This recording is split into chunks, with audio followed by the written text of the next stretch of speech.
Hi there. It's day 7 of COVID for me. As you can see, I've got a bit of a head cold.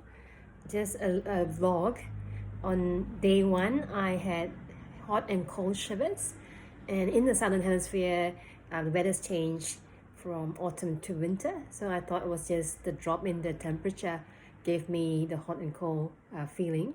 In fact, there was a bit of an issue with temperature regulation on day 1. And then when I got to bed, I had a slight headache at the back of my left eye, but it was very mild, and I managed to sleep quite nicely. And on day 2, that's when I did the rat test, and it came negative still, even though I had a bit of a sore throat.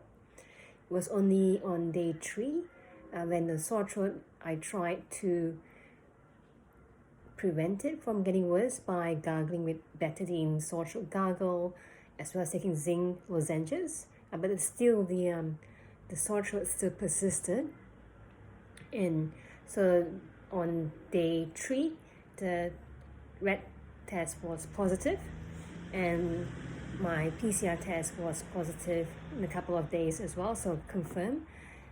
So the steps I quickly took was to enroll. So if you're in Australia, there's this trial called the PAC trial, and it looks at early treatment.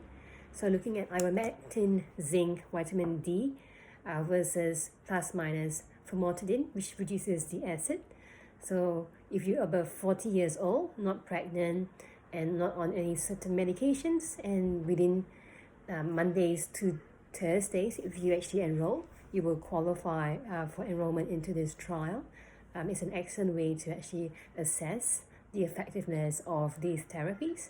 So I organized that on the Thursday, and I got the products the next day, so it was really fast. And every day somebody rang me to see how I was. So in terms of COVID, I can say that I had both sore throat, so lower respiratory tract infection. So we had the sore throat, and interestingly enough, on day 3, I wasn't coughing, but I noticed a lot of phlegm. So I was just taking out phlegm without a cough, and it was a murky, sort of dirty yellow phlegm, and there was just heaps and heaps of phlegm.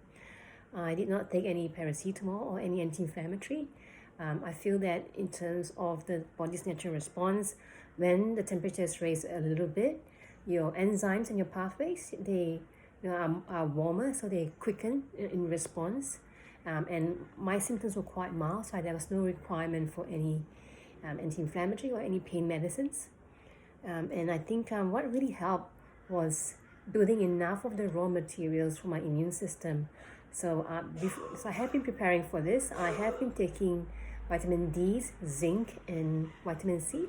And you can find out more about the supplements I recommend in my website, www.pharmacisedit.com. I just want to make sure I did this video. I still had COVID, just so that you know what signs and symptoms I had and what I did about it.